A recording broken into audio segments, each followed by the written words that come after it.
তো আমি আবার জার্নিটা আবার শুরু করছি। তো চলো যেতে যেতে কথা হবে।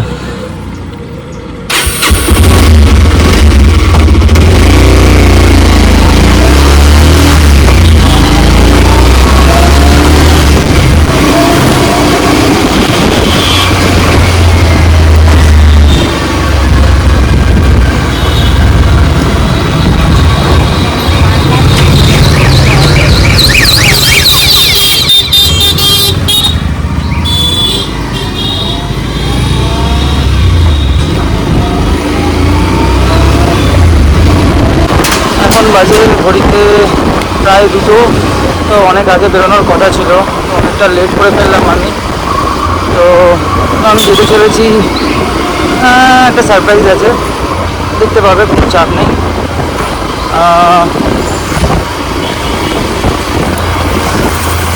অনেকটাই লেট হয়ে গেল আজকে।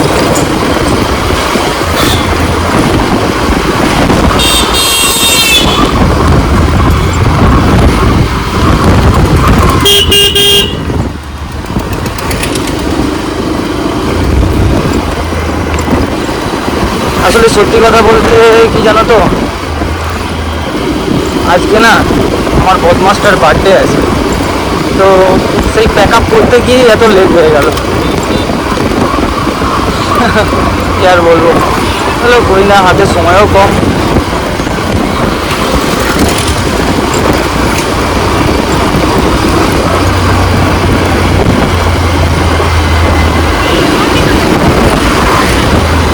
আজকে আর ভেতরের রাস্তা ধরলাম না, আজকে মেন রোড হয়েই যাচ্ছি, চাপ নেই। তবে মজার ব্যাপার কি জানো তো, আজকে একটা ভালো মজার জিনিস ঘটেছে আমার সাথে। মজার জিনিস বলা যায় না, মানে সত্যি কথা বলতে কার কপালে কি থাকে সেটা কখনো বলে করে তো আসে না। না, সকালবেলার দিকে আমি বেরিয়েছিলাম, তো মোটামুটি চুল দাড়ি কাটার জন্যই বেরিয়েছিলাম। তো সেখানে কি হয়েছে, আমি ওখান থেকে বেরিয়ে মানে মেন জিডি রোড হয়েই যাচ্ছিলাম। তো সচরাচর আমি জিডি রোড ব্যবহার করি না, দরকার না পড়লে ভেতরের রাস্তা দিয়েই যাই, যেহেতু কোথাও দূরে কোথাও লংয়ে যাই না সেই কারণে। তো তো ওখান দিয়ে যাচ্ছি মেন ব্যান্ডেল মোড়, আমাদের হুগলির ব্যান্ডেল মোড়ের কাছে। তো সকাল তখন বাজে প্রায় 11টা 10-15 সামথিং এরকম বাজে। তো সেই সময় ওখান দিয়ে যাচ্ছিলাম, চুলদারি কেটে ফিরছিলাম, ঠিক আছে। তো সেই সময় ভাবলাম যে গাড়ির হাওয়াটা কতটা আছে সেটা চেক করে নিই একবার। তো সেটা চেক করতে গিয়ে মানে যেতে যাব, এইখানে একটা সিভিক পুলিশ দাঁড়িয়েছিল। তো আমি ভাবলাম বোধহয় ধরবেন না, ঠিক আছে। তো সিভিক পুলিশটা আমাকে দাঁড় করালো, দাঁড় করিয়ে মোটামুটি গাড়ির ছবি টবি তুলে আমি বললাম যে কী হয়েছে স্যার? বলে কী হবে, কিছু হয়নি, তুমি স্যারের সাথে কথা বলো। বেশ ঠিক আছে স্যার। দিয়ে স্যারের সাথে কথা বললাম, মোটামুটি স্যার দেখলাম ভালোভাবেই আমার সাথে কথা বললো যে হ্যাঁ বলুন কী ব্যাপার না। দিয়ে বললাম যে হ্যাঁ স্যার, আমাকে উনি দাঁড় করালো। তো তখন বলছে যে তোমার লাইসেন্সটা দেখাও। আমি বললাম যে স্যার সত্যি কথা বলতে আমি চুল দাড়ি কাটতে বেরিয়েছি, তো আমি সেরকম কোনো কিছু প্রিপারেশন নিয়ে আসিনি। ও তখন উনি বলছে যে তুমি জিডি রোডে উঠেছো ভাই, তো তোমার তো হেলমেটটা তো লাগবেই। আমি ওনাকে বললাম যে স্যার, আমি ভালোভাবেই বলেছি, কোনো রুটভাবে কোনো কিছু বলিনি। তো আমি বললাম যে স্যার আমি জাস্ট চুল কাটতে বেরিয়েছি, আর আমি সচরাচর কোথাও বেরোই না। তো তখন বলছে উনি জিডি রোডে উঠেছে, হেলমেটটা তো লাগবেই, তো এখন তো কিছু করার নেই, তোমার লাইসেন্স কিছু দেখাতেও পারছো না। আমি বললাম যে স্যার আমার কাছে লাইসেন্স সবই আছে, বাড়িতে আছে, এই মুহূর্তে তো আমি নিয়ে তো বেরোই না সবসময়। আর আমাদের সব থেকে বড় কথা কি, ডেলি রুটিনের জীবনে সবসময় সব কিছু ক্যারি করাটা পসিবল হয়ে ওঠে না। তো সেই কারণে আমি অনেক রিকোয়েস্ট করলাম, দিয়ে লাস্টে উনি মানতে চাইছিল না। দিয়ে তারপরে আমি একটুখানি নিজেকে ছোট করলাম, লাস্টে বাধ্য হয়ে আমি বললাম স্যার আপনার পায়ে ধরছি, রিকোয়েস্ট করছি। তো উনি বলছে যে তুমি পায়ে ধরছো কেন, আমার চাকরিটা কি খাবে? না স্যার, ওরকম কোনো ব্যাপার না, আমি রিকোয়েস্ট করছি আপনাকে। তো সেই কারণে বলছি ঠিক আছে যাও, চলে যাও। দেখো ভাই, সব জায়গায় সব পুলিশরা না খারাপ হয় না, একটু ভালোভাবে বিহেভ করে দেখো। ভালোই হবে, খারাপ তাতে কিছু হবে না। চলো একটুখানি ফিউল আপ করে নিই।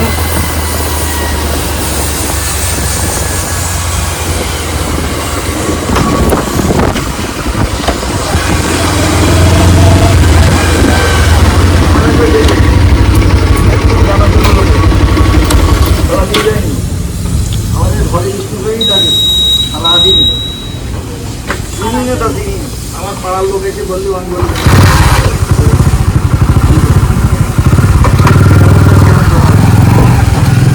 এক্ষুনি আসছি বই আসছি। কত? 2 লিটার করে দিন। 2 লিটার? নেবে তো? না, ক্যাশ দেবো। তাহলে খুলতে হবে না? খুচরো নেই আমার কাছে। খুলতে আমার কাছে নেই, তাহলে 220 টাকা না? 220 টাকা? ঠিক আছে, করে দিন 220 টাকা। দিয়ে আসতে কি দেওয়া নেই না?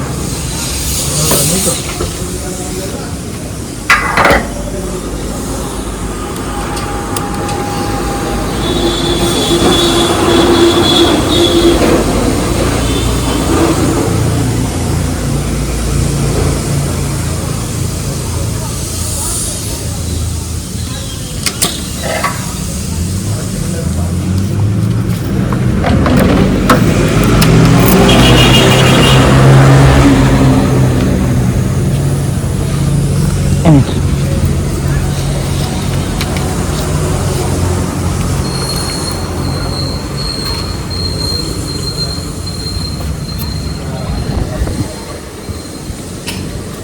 10-20 টাকার নোটগুলো কি সব ছেঁড়া ছেঁড়া নাকি কাকা? 10-20 টাকার নোট বেশিরভাগ সেরাই পাওয়া যাবে, সেরা শুধু ওই নিয়েই চলছে। 20, 30, 40, 50, 300, 400, 500, 20 টাকার নোট পয়েন্টগুলো তাই দেখেন পাবেন না। ওই গাড়ি কাকা বলছি এই 10 টাকার নোটটা চেঞ্জ করে দেওয়া, নিতে চাইবে না অনেকে। ছেলেরা 20 টাকাটা তাও ঠিক আছে, চলে যাবে, অসুবিধা নেই। পয়েন্ট জমাচ্ছে আর পাওয়া যাচ্ছে না, কারণ নতুন নোট বেরোচ্ছে না তো। এই সব নিয়ে এই চালাতে হবে। বটে।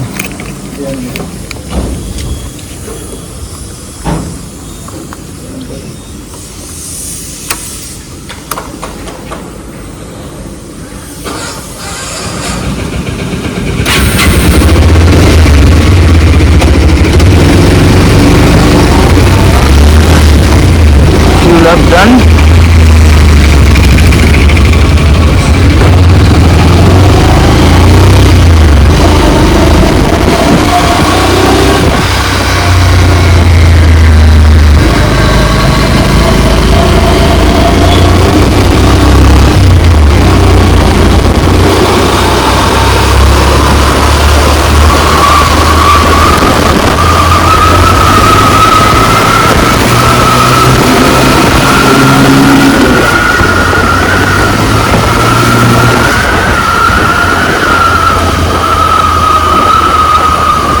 তবে আজকে এতদিন পর একটুখানি গিয়ার আপ করে বেরিয়েছি তো, বেশ ভালো জোশ লাগছে বস।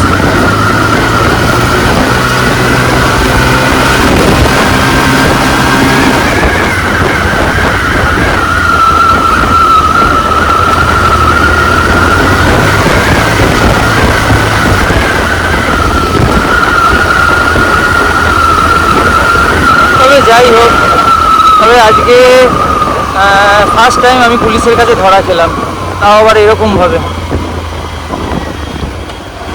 এতদিন ধরে বাইক চালাচ্ছি, কোনোদিন ধরা খাইনি, তো হঠাৎই ধরা খেয়ে গেলাম। যেন কথায় বলে না বন্ধু, কার কপালে কখন কি লেখা আছে কেউ বলতে পারে না। চলো কই না, কত কিছু ভেবে লাভ নেই, কপালে যা লেখা আছে তাই হবে।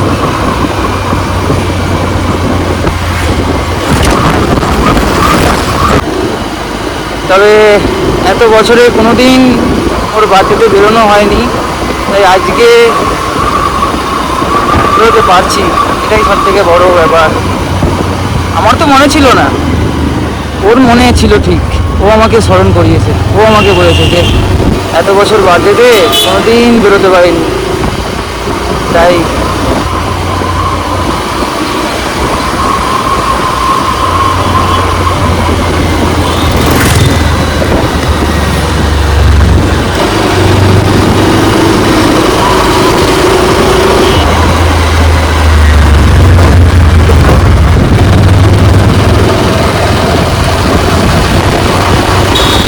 এর আগেরবারে একবার যখন ভিডিও বানাচ্ছিলাম তখন ও আমাকে বলেছিল যে তুই তো ভিডিও বানাচ্ছিস, তো আমাকে একবার তোর ভিডিওতে নিবি। তো আমি বলেছিলাম যে এখন না, ঠিক সময় মতো নেবো। তবে আজকে যেটা হতে চলেছে এটা একটু সারপ্রাইজড ও হবে।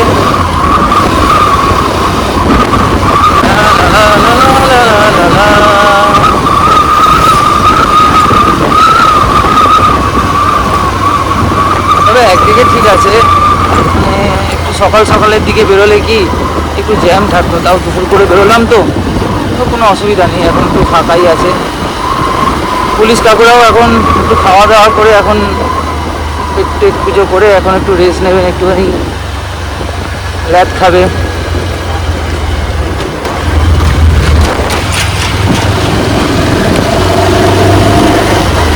না কেন বললাম, কারণ কি এখন ভোটের টাইম না, সেই কারণে।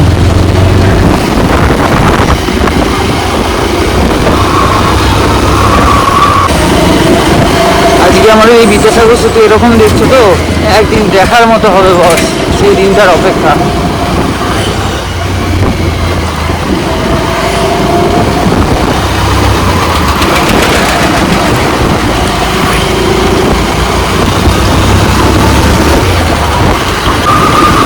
সব কিছুই ঠিকঠাক আছে, আজকে প্রপার রাইডিং গিয়ার্স অল্প কিছু করেছি, তো এখনও সব কিছু কমপ্লিট করিনি, তাও মোটামুটি সবই ঠিক আছে। একটা জিনিসই মনটা খারাপ লাগছে যে আমার বাইকটা আর ঠিকঠাক হলো না, মানে মানে বলতে চাইছি নিট অ্যান্ড ক্লিন আর হলো না।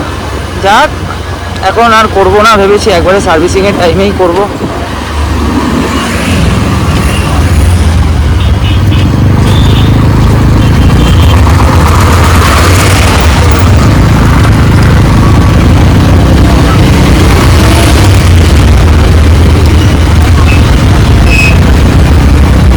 আজকে আর ওদিক দিয়ে যাবো না, আজকে একটু অফরোড করতে হয়ে যাएंगे। ইয়ে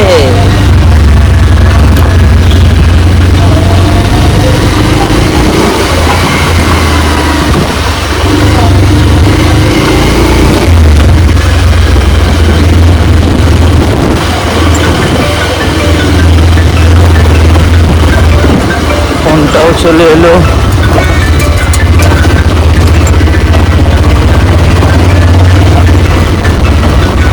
দেখি সেকেন্ড দাঁড়াই।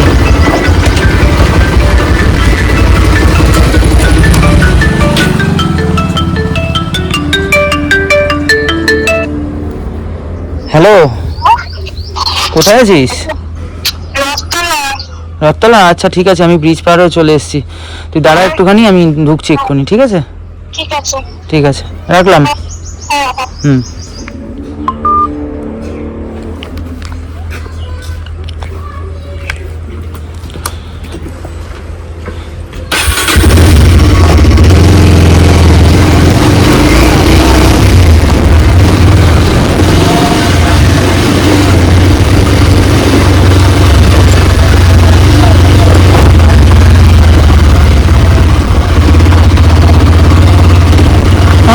তবে সত্যি কথা বলতে এটা অফরোড তো বটেই, কিন্তু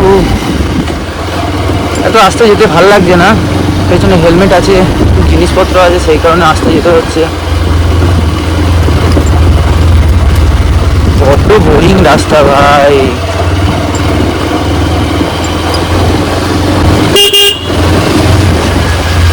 আজকে যে ভিডিওটায় ও থাকবে না, সেটা ওকে কিছু বলবো না, চুপচাপ। কোথায় আছে কে জানে, চলে তো এলাম।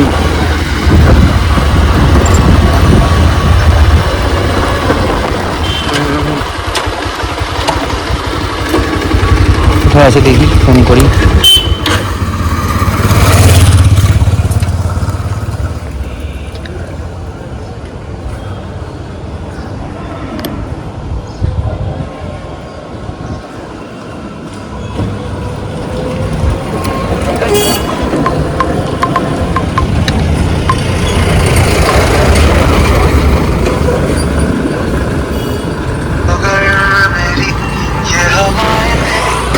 হ্যালো, কোথায় আছিস?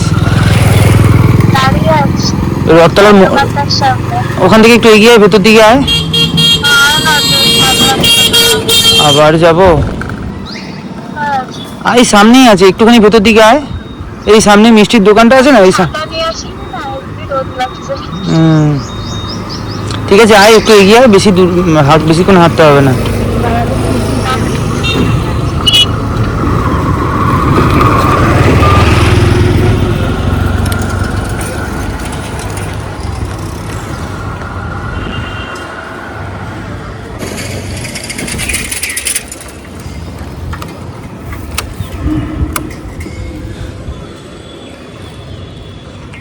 ওই জায়গাটা সেফ হবে।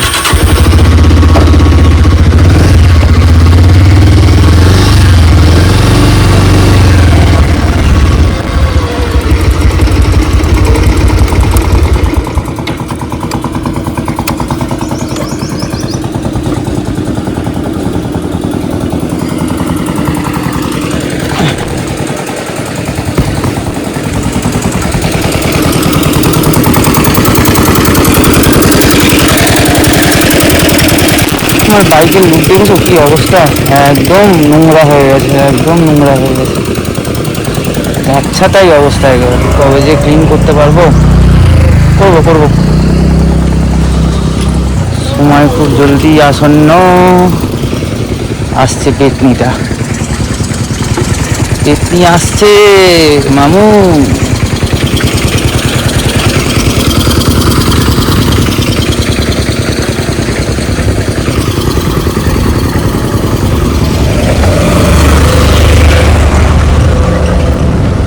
এই দেখো কি করছে দাঁড়িয়ে দাঁড়িয়ে, ও ওখান থেকে ছবি তুলতে ব্যস্ত হয়ে পড়েছে।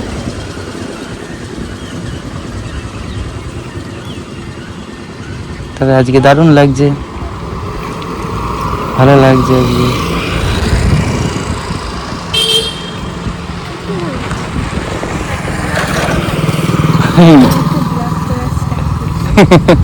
কর কর, আজকে দারুণ লাগছে।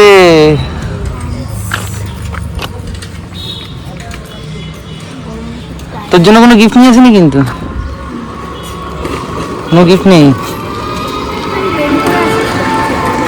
কি করবো, কত কাজ বাজ রয়েছে, কত কিছু রয়েছে। এত দেরি করে আমি আসি, আমি শরীরটা খারাপ লাগছিল, হ্যাঁ এত গরম, তার জন্য আমি ছাতা নিয়ে আসিনি না, আর গরমে শরীর খারাপ লাগছে। একটা ছাতা আমি হারিয়েছি, আমার দিকে একটা ছাতা আমি হারিয়েছি, রোদে কষ্ট করে আসছি। গুড। টাইম কটা হয়েছে, কটা বাজে? 2:30। তো টাইম ঠিকই আছে। ব্লগ হচ্ছে না, ব্লগ হচ্ছে না, বন্ধ আছে এখন। আমাকে নিয়ে কেন কি?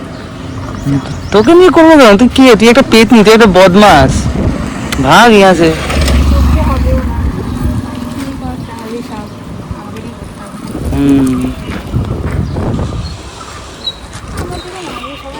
হবে। সুন্দরী হয়ে গেছে তো তাকাবে না?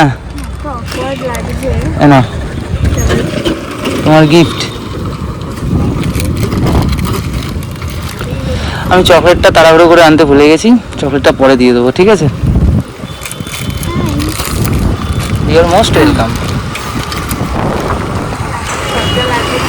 সবাই যাচ্ছে আমাকে টাকা তো যাক না, তো লোকের কথা কে ভাবে ভাই আজকালকার দিনে? লোকের চোখ আছে, লোক দেখবেই।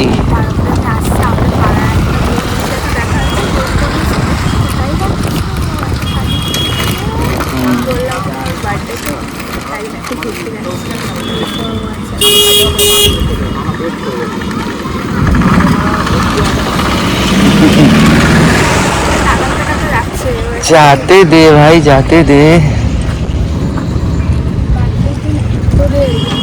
হ্যাঁ জানিস তো আমি একটু লেজি যাই বলবি, আমি অলওয়েজ সবসময় দেরি করে আসি। বাবা ভালো করেছে, আমি ভাবছিলাম যে হেলমেট নিয়ে আসবো বাড়ির থেকে, আমি আর আমাদের রাস্তা হয়েছে বাড়ির কাছে, মিলে গেছে আমাকে। ভালোই হয়েছে। এটা এখন খুলে দেখবি না পরে? এটা এখন খুলে দেখবি না পরে? যা ইচ্ছা, আমার তো লজ্জাই লাগছে। লজ্জার কি আছে, দেখতেই পারিস যদি ইচ্ছা হয়। আবার একান্ত যদি মনে হয় যে বাড়িতে কি খুলে দেখবি পার্সোনালি একা, তো দেখতেই পারিস তোর যেটা। বাবা, এত ফর্মালিটি করার কি আছে? খুলবো কি করে, এটা তো প্যাকিং করা। হ্যাঁ, প্যাকিং তো করা থাকবে। Packing করা তো। তুমি পরে খুলি, ওকে পরে খুলছি। ওকে। Thank you. পরে খুলবো। চলো গাইস, এখন টাটা।